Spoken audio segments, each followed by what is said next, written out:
Hello guys, అసలు మాట్లాడిన ఇక్కడ ఓపిక రావట్లేదు. ఫుల్గా ఎంజాయ్ చేశాను.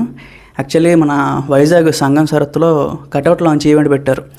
సో లక్కీగా నా వర్క్ అంతా అయిపోయిన తర్వాత వెళ్ళాను. అయిపోద్దాం అనుకున్నాను, బట్ వర్షం పడడం వల్ల కొంచెం లేట్ అయింది. వెళ్ళినా సరే 5:30కి స్టార్ట్ చేశారు. 5:30 నుంచి ఇంకా ఆ ఫ్లెక్సీ, ఆ banners, cutout launch, so 1 by 1 చాలా ఫెంటాస్టిక్గా ప్లాన్ చేశారు గైస్.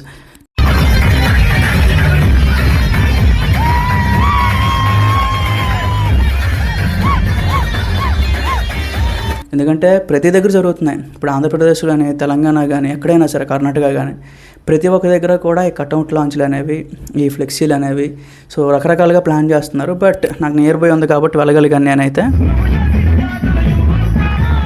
మాట్లాడిన కూడా ఓపిక రావట్లేదు, ఎందుకంటే ఫుల్గా ఎంజాయ్ చేశాను కదా. చాలా రోజుల తర్వాత అప్పుడెప్పుడో RRR అనుకుంటా, అప్పుడు ఏదో కొంచెం ముందుకెళ్ళి అలా ఉన్నాను అంతే తప్ప డ్యాన్స్ వేయడం కానీ ఏమీ ఇప్పుడుదా చేయలేదు నేను. బట్ ఫుల్ ఎంజాయ్ చేశాను నేనైతే. ఎందుకంటే ఒకటే డిసైడ్ అయ్యాను, ఇప్పుడు ఈ పెద్ద ఫిలిం వచ్చింది, రామ్ చరణ్ గారిది సుకుమార్ ఫిలిము. అది ఇంకెన్ని సంవత్సరాలు పడుతుందో, మళ్ళీ అప్పుడు ఉంటామో ఉండమో, అప్పుడు ఏ పరిస్థితుల్లో ఉంటామో చెప్పలేం కదా. సో మేబీ ఇదే ఇంక సినిమా, ఇదే ఇంకది అని చెప్పి ఫెంటాస్టిక్గా ఎంజాయ్ చేశాను గైస్. మన ఫ్యాన్స్ కూడా చాలామంది పరిచయం అయ్యారు. అందరితో కలిసి డ్యాన్స్ చేయడం అనేది చాలా బాగా అనిపించింది నాకైతే. దాంతోపాటుగా ఇక్కడ జస్ట్ ఏదో కటౌట్ లాంచ్ చేసి వదిలేదు, ఇక్కడ ఒక స్టేజ్ పెట్టి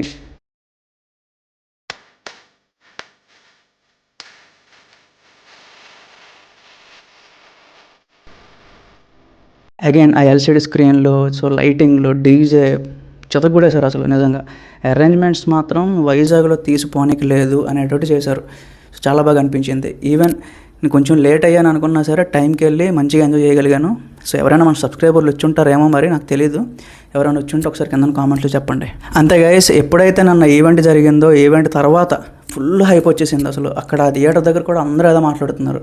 మొన్నటి వరకు కొంచెం నార్మల్ హైప్ ఉండేది, సో రెగ్యులర్ ఆడియన్స్లో కూడా అసలు తెలిసేది కాదు. బట్ ఈవెంట్ అయిన తర్వాత ఆ హైప్ ఏదైతే ఉందో అందరికీ, ప్రతి ఒక్కరికి కూడా రీచ్ అయ్యే విధంగా ఈవెంట్ జరిగింది. సో ఫెంటాస్టిక్గా జరిగింది అని చెప్పి అక్కడ కూడా చాలామంది మాట్లాడుతున్నారు. ఆబ్వియస్ ట్రూ అది. ఎందుకంటే మనకి కొన్ని గంటల్లో మనకి పెద్దగా ఆగమనం అయితే జరగబోతుంది.